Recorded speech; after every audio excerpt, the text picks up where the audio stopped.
If you look closely at the success of any industrial giant, whether it was Carnegie with his mountains of steel or Rockefeller with his sea of oil, you will see a highly sought-after natural resource driving their business: money.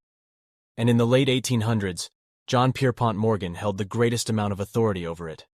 In order to fully grasp the breadth of Pierpont's effect, we must first go back in time to a period when America wasn't an economic giant with a 21 trillion GDP. It's all too easy to lose sight of the fact that America was once a developing country that was largely dependent on British money. Without further ado, let's look at how connections were created by a combination of luck, brilliance, and timing. J.P. Morgan, the most prominent person in American financial history. Normally, we start someone's life biography with birth. However, it is impossible to tell J.P. Morgan's tale without discussing the prominent family who raised him. John Pierpont, the grandson of the future captain of industry, was a radical and fiery preacher who taught his grandson the value of persuasive speaking. However, his father had a far more significant and influential role in Pierpont's life. In order to mold his son into his own calm and collected image and prepare him for joining the family banking firm, Julius Spencer Morgan, a well-regarded businessman in both the American and European banking industries, mostly took on this responsibility himself. No other guy has had a greater influence on Pierpont's life than his adored father. Although the best way to describe their father-son relationship is probably tough love, we're getting ahead of ourselves. On April 17, 1837, John Pierpont Morgan was born into this wealthy environment, with every advantage available to prepare him for what lay ahead. However, things weren't always peaches and cream. He was a sickly child to the young Morgan. He experienced convulsions as a baby and was frequently afflicted with rheumatic fever, scarlet fever, and excruciating headaches as he got older. But without a doubt, his acne rosacea, which severely irritated and ruptured the blood vessels in his nose, was the most obvious medical complication he had, lacking in care. His illness steadily became worse starting in the middle of the 1800s, turning his unattractive nose into a scarred red and purple deformity. Although it's doubtful that you could tell that by looking at the majority of photos of J.P. Morgan, which is exactly how he wanted it to be. His great-grandson claimed that Morgan always insisted on having his enormous nose touched up after the fact whenever he ordered a picture or photograph of himself. In essence, Pierpont's multiple medical issues from the 18th century's version of Photoshop needed seclusion, making him somewhat of a hermit who was unable to play outside like the majority of the other youngsters.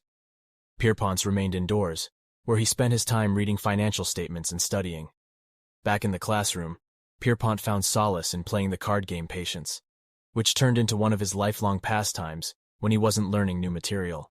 Pierpont was born to be in charge.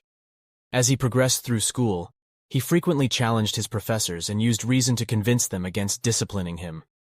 Father Julius, who seemed to be hard to please, saw his leadership abilities and decided to concentrate his efforts on helping Pierpont develop his bright potential for the business world, which was impacted by his father's success.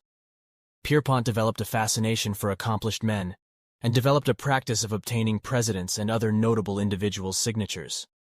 Although his parents tried to introduce him to American heroes, Pierpont was only impressed with Napoleon and was greatly moved by the general's insatiable desire for global power, an idea that resonated with the future leader. His fascination with strong leaders led him to write a school essay on Napoleon Bonaparte. Father Julius Pierpont joined the London-based banking company George Peabody and Company as a partner on October 1, 1854. The Morgan family moved to London shortly after, although Pierpont, who was just 17 at the time, wouldn't remain for very long. Worried about his son's erratic behavior and short fuse, Junius wanted only the best for Pierpont, so he tried to inculcate values of responsibility and self-control. He was sent by Junius to the Institut Sillig, a residential school in Switzerland 600 miles distant on Lake Geneva. It wouldn't be the first time he had been away from home. Junius sent Pierpont to the isolated Azores Islands when he was just 15 to assist in his recovery from rheumatic disease on his own. He would need a whole year to recuperate from his sickness. Pierpont may have been subjected to this as part of his father's unconventional parenting strategy to assist the young man become independent. Following Pierpont's father may have used this as part of a special parenting strategy to assist the youngster grow independent after school. Pierpont started his job on Wall Street with the intention of making money from the lucrative rising American market. Pierpont was able to start off as an unpaid clerk with the assistance of his father at a modest financial company in New York. One of his main duties was delivering his father in London the most recent American economic and political updates as part of his foreign intelligence work. For 33 years, Pierpont set aside Tuesday and Friday afternoons to write to his father. With his new job on Wall Street, his father not only read his son's lengthy letters, but he also treasured them. Pierpont received priceless direct business knowledge, but his unwavering ambition quickly surpassed that modest enterprise, and in 1861 he founded his own business, J. Pierpont Morgan & Company. One benefit of working in the financial sector for Pierpont was his exposure to New York's elites, which allowed him to socialize with high society members. At one of these events, he became interested in a young woman, and one young woman captured his attention at one of these occasions and left a passionate affection in his heart. Toby Sturgis Amelia, sometimes known as Mimi, was descended from a family of bankers. Pierpont was equally charmed by her when he first met her. Over the next 3 years, Pierpont and Mimi were inseparable, and as his business grew, he used his new wealth to buy her a ring from Tiffany's planning to propose, but their lives would soon take a turn for the worst. Preparing for a wedding in a few months, Mimi approached Pierpont that summer with a lingering cough, and although Mimi said she was too sick for a wedding, Pierpont rushed to marry the woman of his dreams in October of 1861. She was now so weak that Morgan had to carry her to her own wedding, where she hoped the warmer weather would heal her cough. Pierpont gave his wife a lengthy honeymoon. Morgan sought the best medical care money could buy for the Algiers concerned, but as her condition worsened, doctors confirmed Morgan's worst fear: tuberculosis, a disease that in those days was almost always fatal. Sadly, it was clear that no amount of money would be able to alter her course. Mimi Morgan passed away on February 17th, despite J.P. Morgan's best efforts. 4 months after their wedding, Pierpont experienced heartbreak and left for New York, a shadow of the man he had once been. Morgan put his everything into his career, working long hours under rigorous guidelines. The following 2 years were devoted to enhancing his standing as a reliable American banker. But it was at this point that America would start a war with itself, when Congress approved a conscription statute in March 1863, forcing all physically fit males between the ages of 20 and 45 to enroll in the Union Army. The Civil War, which was now between the North and the South, would soon reach Morgan. However, John Pierpont Morgan was far too important and busy to get his hands dirty with something as unimportant as war. Mimicking the actions of wealthy individuals like Andrew Carnegie and John D. Rockefeller, Pierpont Morgan paid $300 to avoid military enlistment and instead hired a substitute to fight in his place. He humorously referred to his substitute as the other Pierpont Morgan, but this did not stop him from seeking profitable opportunities within the business of war. Amidst the ongoing battles, Morgan discovered that he could profit from trading Union bonds, recognizing that bond prices fluctuated based on the news of each battle's outcome between the Union and Confederate armies. In addition to bond speculation, Morgan capitalized on the war by engaging in the Who Carbine affair. Simon Stevens, a New York lawyer, presented the 24-year-old Pierpont with a unique business proposal. Stevens suggested that he borrowed $20,000 from Morgan with a 7% interest rate to buy roughly 5,000 old-fashioned Hull carbine rifles that were still in working condition but considered obsolete. The Union Army was selling them for only $3.50 each, and Stevens planned to modernize them by upgrading their cartridges to improve their accuracy and range. After spending an additional 75 cents per rifle on upgrades, Stevens aimed to resell the refurbished rifles to the Army, repay Morgan's loan with interest, and make a profit. The plan succeeded when the Union Army urgently needed rifles after their defeat at the First Battle of Bull Run, and they repurchased the modified rifles for $22 each, even though they were sold for only $3.50 just a month earlier. 2 years after the Morgan-backed deal, a congressional committee overseeing government contracts condemned those involved as worse than traitors. However, this type of deal-making did not earn Pierpont Morgan much popularity, especially with his father, who believed in a conservative and non-speculative business philosophy based on his experience during the Panic of 1857. Despite his busy schedule, Pierpont always made time for religion and attended St. George's Church in Manhattan, where he met and eventually won over Frances Louisa Tracy, whom he married in just a few months. In 1865, Fanny gave birth to Pierpont's first daughter, Louisa, and 2 years later, his first son, J.P. Morgan, Jr., was born.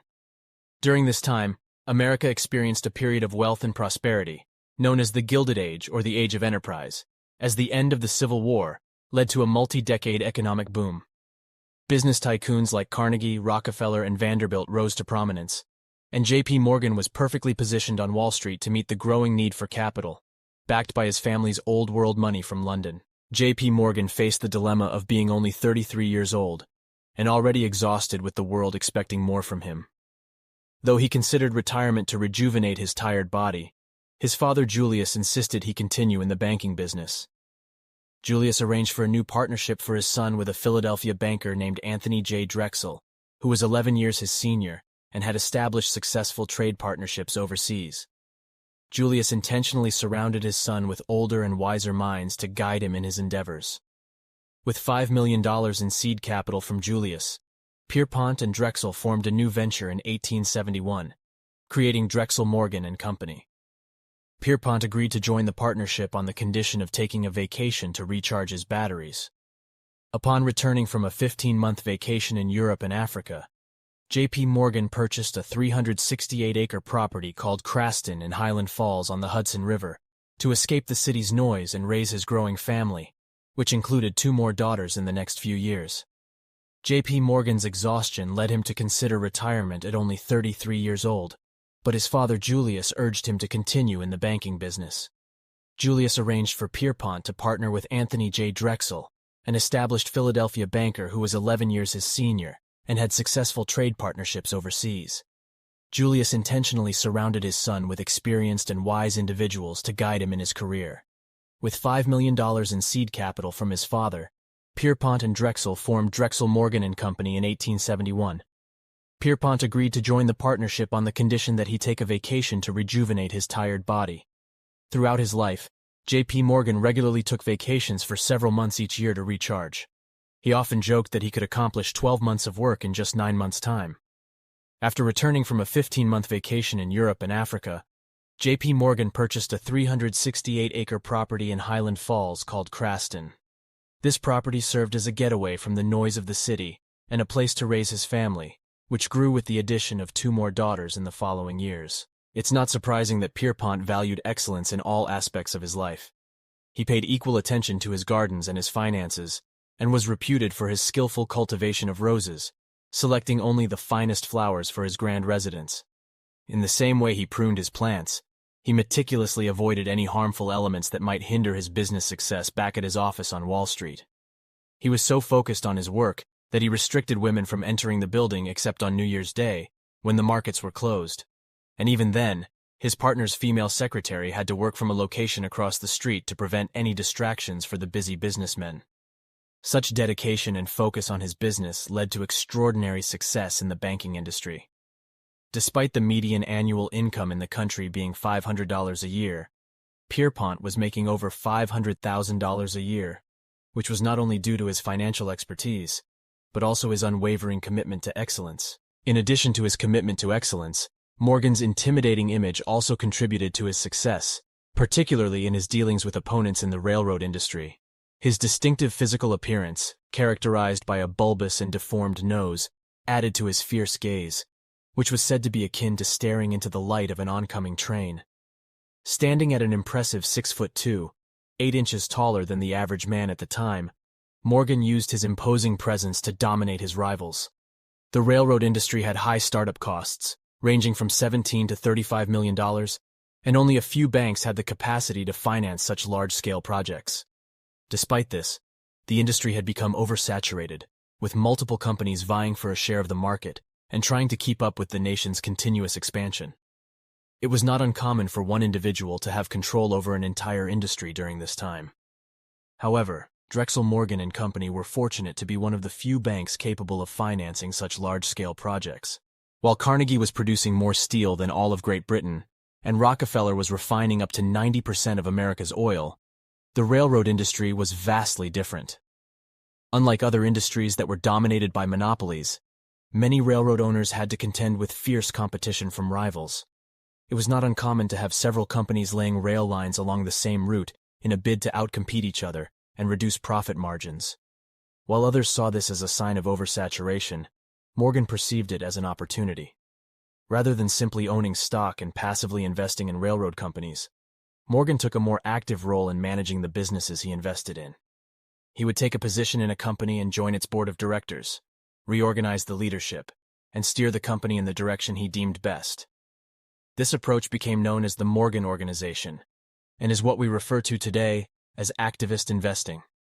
It was said that despite serving as a director on numerous boards, Pierpont was always considered the true chairman wherever he sat. There was a rare occasion when a railroad president challenged J.P. Morgan's leadership, and Morgan responded by reminding him that the railroads belonged to his clients. Over time, Morgan gained a reputation as an honest and fair deal-maker, and at a time when there were no government regulatory agencies, he was seen as the lawman of the Wild West of trains. Having Morgan on your board was a deterrent, and it discouraged corporate raiders and robber barons from attempting hostile takeovers. Morgan became an expert in consolidation, and his growing reputation attracted even more business to his firm. When two railroad giants threatened to collapse the rail industry and crash the American economy, Morgan's power was called upon. However, the scale of the deal required Morgan to set the stage in a way that had never been attempted before. J.P. Morgan was known for his dedication to both work and leisure, with the motto of "work hard, play hard." He spent long hours in the office but also put in considerable effort in his free time. He became a member of the New York Yacht Club in 1882 and purchased a 185-foot yacht named the Corsair, which he used to commute to work and host lavish parties on the Hudson River. Despite its primary use as a pleasure vessel, the staterooms of the Corsair served as a unique boardroom for Morgan's meetings. In this particular meeting, he was tasked with dealing with a high-stakes situation where two of the largest railroads in the country, the Pennsylvania and the New York Central, were locked in a fierce battle that threatened the financial stability of the entire industry. The companies involved in territorial disputes were unaware of how their actions were negatively affecting the U.S. economy. British investors, who had invested $1.5 billion in the industry, became increasingly concerned as the railroads neared bankruptcy. In response, they started withdrawing their funds from U.S. rail stocks at a rate of $25 million per year, which was alarming given that railroad companies accounted for over two-thirds of America's publicly traded companies at the time. If these railroads failed, it could cause a catastrophic impact on the emerging American economy. J.P. Morgan came up with a bold plan that required the cooperation of both railroads, but neither president was willing to concede. To resolve the issue, Morgan invited both parties to meet him on his ship, the Corsair, where they debated the terms of his proposal while sailing on the Hudson River. Using his unconventional and controlling style, Morgan refused to dock the ship until both presidents agreed to his terms, essentially holding them hostage until they complied. Ultimately, the two railroad companies agreed to stay out of each other's territories, thanks to Morgan's successful intervention. This significant achievement was dubbed the Corsair Pact, in honor of Morgan's help in brokering the deal. Morgan received a $100,000 commission and made $1 million profit on his rail bonds. Sadly, Morgan's father, Julius, passed away on April 8, 1890, in a carriage accident. While the news was devastating, it had a silver lining for Pierpont, as he inherited the majority of his father's fortune, totaling $15 million. While the loss of his father was undoubtedly painful, it was also somewhat freeing for Pierpont, as he was now able to invest and spend his money without his father's influence. Overnight, J.P. Morgan's wealth more than doubled, and he wasted no time in purchasing an even larger yacht, which he aptly named the Corsair II. According to legend, when asked about the cost of building his extravagant mega-yacht, J.P. Morgan responded by saying, "If you have to ask, you can't afford it." Morgan spared no expense in constructing the opulent Corsair II, which boasted real fireplaces, fine china, oak paneling, full-size tubs, and central heating. The maintenance costs alone amounted to $100,000 a year, but Morgan felt it was a worthy investment, providing him with a much-needed escape from the office and the constant barrage of telegraphs. Although Morgan had sufficient funds to maintain his lavish lifestyle, the market soon challenged his business with the gold panic of 1893. At that time, the U.S. dollar was pegged to the gold standard, which allowed people to exchange their paper money for physical gold, since banknotes like the $20 or $100 bills were essentially seen as vouchers for gold. The government typically maintained a minimum reserve of $100 million worth of gold coins and bullion, which was not a legal requirement, but helped to maintain public trust. However, in February 1893, the government's reserves dropped below the $100 million threshold. As European investors traded their U.S. currency for gold, it triggered a widespread panic, and people began to question the value of paper money if the government ran out of gold. As the country's reserves dwindled, businesses and banks collapsed, and millions were left unemployed. Major corporations turned to Wall Street bankers for help, but they were overwhelmed, particularly J.P. Morgan, who had a vested interest in the rail industry. The railroads were collapsing, with 192 lines declaring bankruptcy in a single year. In due time, 1/3 of the railway tracks in the United States would be closed, which would have a significant impact on the economy from one end of the country to the other. This era would come to be known as the Great Depression, a term that would not be redefined until 1929. J.P. Morgan, known as the American Napoleon, would soon demonstrate why he had earned that nickname by focusing his formidable willpower on the problem at hand. He was well regarded as a skilled consolidator, making him the right person for the job. He instinctively understood that merging the railroads was their only hope of survival, a move that raised concerns among many about the bankers' excessive influence over this vital American industry. However, when the railroads turned to him for assistance, he would only agree to help if he was given complete control. This was not a time for hesitation. As all successful business people recognize, this was a moment for swift and decisive action. Once in control of a railway company, Morgan applied his financial expertise to strengthen its financial position.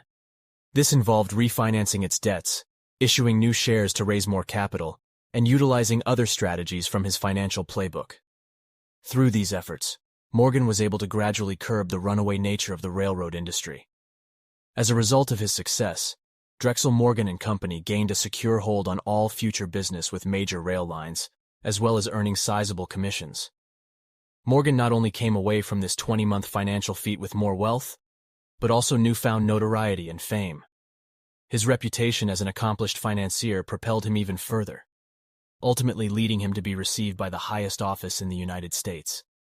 Although Pierpont was able to prevent the railroad catastrophe, the U.S. Treasury remained in crisis mode, as the foundation of the entire economy, which was based on gold, was rapidly deteriorating. J.P. Morgan developed a plan to replenish America's gold reserves and submitted it directly to President Grover Cleveland. Confident in the success of his proposal, Morgan retired to his library to play solitaire while awaiting the president's approval. However, Cleveland rejected the plan and instead chose to follow the government's traditional approach of selling bonds to the public. But Morgan knew that issuing bonds would be too slow, and the government would default on its debts. Within 3 weeks, he rushed to Washington to meet with the president, whom he considered his equal. Morgan was the undisputed emperor of finance, while Cleveland was the king of the land. Initially, the president refused to see him, but Morgan adopted an intense and intimidating tone in response. After arriving in Washington, I declared my intention to meet with the president and insisted on staying until I had a chance to do so. The situation was becoming increasingly dire, with the government losing $2 million per day from its dwindling gold reserves and showing no signs of improvement. The morning after my arrival, I was granted an audience with the president and several members of his cabinet, but they were initially resistant to my ideas as a Wall Street banker. However, during the meeting, the treasurer received a call informing them that the reserves had dropped to $9 million. Sensing an opportunity, I informed the group that I knew of a draft for $12 million that, if not presented that day, would bankrupt the U.S. government. By 3 o'clock that afternoon, realizing the gravity of their situation, President Cleveland turned to me and asked for my suggestions. Morgan proposed a plan to replenish the government's gold reserves by creating a syndicate of U.S. and European investors who would work together to invest gold back into the government's coffers. This plan made use of an outdated loophole from an earlier Civil War law that enabled the Treasury to buy gold from Morgan's private syndicate, thereby building up the reserves and plugging the leak. Importantly, the loophole allowed the president's administration to bypass Congress, making it a convenient way for Cleveland to make an immediate decision. Despite the negative publicity surrounding the White House's collaboration with Wall Street, Cleveland signed the contract with Morgan's syndicate. Within 22 minutes in New York City and 2 hours in London, the private sale of the government's gold bonds was complete, averting disaster. Pierpont's successful intervention bailed out the United States government, saving the country from collapse and restoring faith in the American economy. However, His motivations were not entirely altruistic, as he earned a significant commission for his services. Questions arose about whether Morgan's behavior was that of a profiteer rather than a patriot due to his significant influence in facilitating the transaction. Many were concerned that one man, such as Morgan, should not hold such power. This was exemplified when Andrew Carnegie approached Morgan in 1901 to sell his business. Carnegie Steel was at its peak, generating $40 million annually, but Carnegie was ready to retire from the business world. He wrote the amount he was willing to sell his business for on a scrap of paper and had it delivered to Morgan's office in the United States, a belief even shared by President Theodore Roosevelt. Previous presidents such as Cleveland and McKinley did not oppose the growth of mega-corporations in the country. In contrast to previous presidents, Roosevelt opposed monopolies and believed that government should expand in proportion to the growth of American industry. As a result, he did not have a good relationship with Morgan and used the Sherman Antitrust Act of 1890 to try to break up companies like Northern Securities and U.S. Steel. At the time, it was common for politicians to receive bribes from large corporations in the form of free rail passes, but Roosevelt was firmly against this corrupt practice. He viewed J.P. Morgan as a contributor to America's unstable economy and did not want large corporations to have unchecked power. To set an example, he publicly announced that Northern Securities was being investigated for violating antitrust laws, without consulting his cabinet. This led to Morgan visiting the White House a second time, demanding to see the president. Morgan felt that he should have been given the opportunity to fix the problem and was unhappy with Roosevelt's decision to take action without warning him. In response, Roosevelt said, "That is precisely what we did not want you to do." Eventually, Northern Securities was broken up in 1904 when the Supreme Court overturned Morgan's appeal. Morgan was resentful of the government's interference in big business. One year when he heard that President Roosevelt was going on a hunting trip in Africa, he commented, "Good. I hope the first lion that meets him does his duty." Despite their differences, President Roosevelt, also known as Teddy, acknowledged Morgan's talent for connecting entire economies. This talent would be put to the test again in 1907 when the stock market panicked due to the failure of the United Copper Company, which caused the entire mining industry to plummet, along with 2 brokerage houses and a bank, all within one weekend. The stock market once again experienced a panic which resulted in a bank run. In an effort to slow down the withdrawal of funds from the nation's banks, one strategy was for tellers to count money slowly and prolong interactions with depositors. This could have contributed to the long lines seen in historic photos of bank runs. If the public continued to withdraw money at the same rate, the consequences would be felt for many years to come. President Roosevelt recognized that only one person could solve this problem: John Pierpont Morgan. The administration called on Morgan to intervene and provided him with $25 million of government funds to use as he saw fit. In the midst of the crisis, John D. Rockefeller offered to give half of his personal fortune to Morgan if it would help save the country from a depression. Morgan had to take charge and set up a meeting among the heads of the largest banks and trusts in his private library to address the national crisis. He proposed that the bigger banks and trusts invest in their smaller competitors, and then locked the door and played solitaire while the bankers negotiated. Outside, reporters anxiously awaited the outcome. By early morning, the leaders had reached a resolution, and with Morgan's help, the necessary capital was organized to bail out the failing banks. By the end of the week, the crisis had been averted, and Morgan was celebrated as a hero on Wall Street. However, this would be the last time that one person, especially a Wall Street banker, would hold that much power over the entire country. Despite being in his mid-70s and semi-retired, J.P. Morgan continued to face opposition for his unmatched influence. In 1912, Morgan was summoned to appear before the Puja Committee, a Senate-led group that was investigating the extensive financial power held by a small group of powerful bankers. While the committee was looking into several banks, it was clear that Morgan was the primary target. However, Morgan insisted that he had done nothing wrong and denied pursuing power, which was widely reported by the media. During his appearance, Morgan used the opportunity to demonstrate his diplomatic skills, questioning whether commercial credit was based on money or property. When a lawyer on the subcommittee replied that it was based on character, Morgan cleverly countered by saying that it was before money or property, and the lawyer agreed. When Morgan replied, the audience applauded enthusiastically. The committee's findings ultimately revealed that Morgan controlled more than $22 billion in capital through his 112 corporations, and 341 directorships, which was equivalent to over 2/3 of the country's GDP. Although the senators could not find Morgan guilty of any illegal activities, the Pujo Committee led to the establishment of the Federal Reserve and the permanent implementation of income taxes. Despite his efforts to help the country avoid economic depressions, Morgan struggled with mental depression. He experienced nervous breakdowns throughout his career and became increasingly anxious as he accumulated more wealth, possibly because he had more to lose not only for himself, but also for his clients. Throughout his life, Morgan would spend several days each month confined to his bed to recover from various health issues. Despite being known as the toughest banker ever, Pierpont had thin skin, which worsened his manic depressive episodes. He disliked the negative portrayal of him in the media, especially the newspaper cartoons that depicted him as a greedy and devilish monster.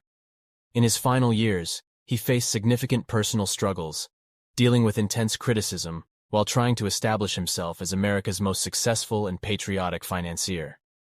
By this point, Pierpont lived excessively, consuming massive amounts of sherry and port while smoking dozens of cigars daily.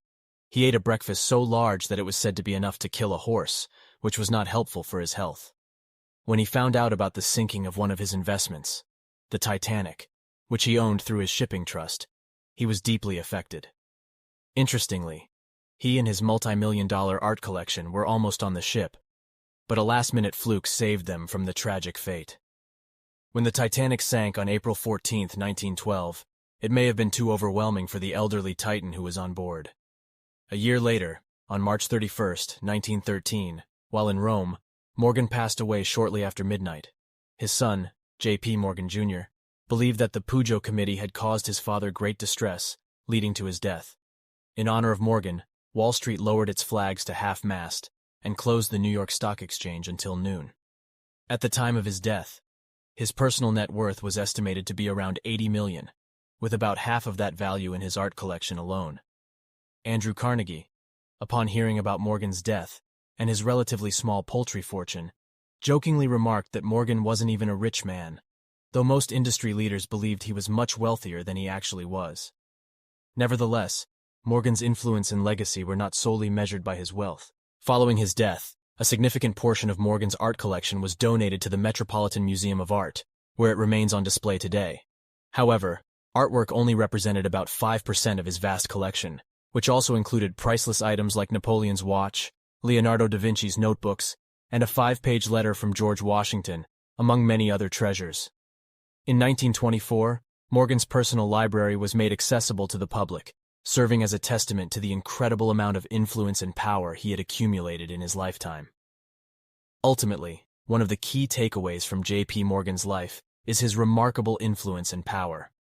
Regardless of who he interacted with, everyone could appreciate Morgan's unwavering and fierce honesty.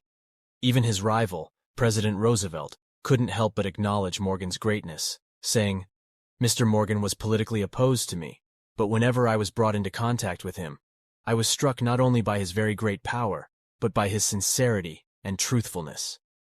Thank you for watching. If you found this video enjoyable, please hit the like button and subscribe to our channel to see more videos like this. Also, don't forget to click the bell icon and select the All option to receive notifications as soon as new videos are posted. Until next time, stay informed.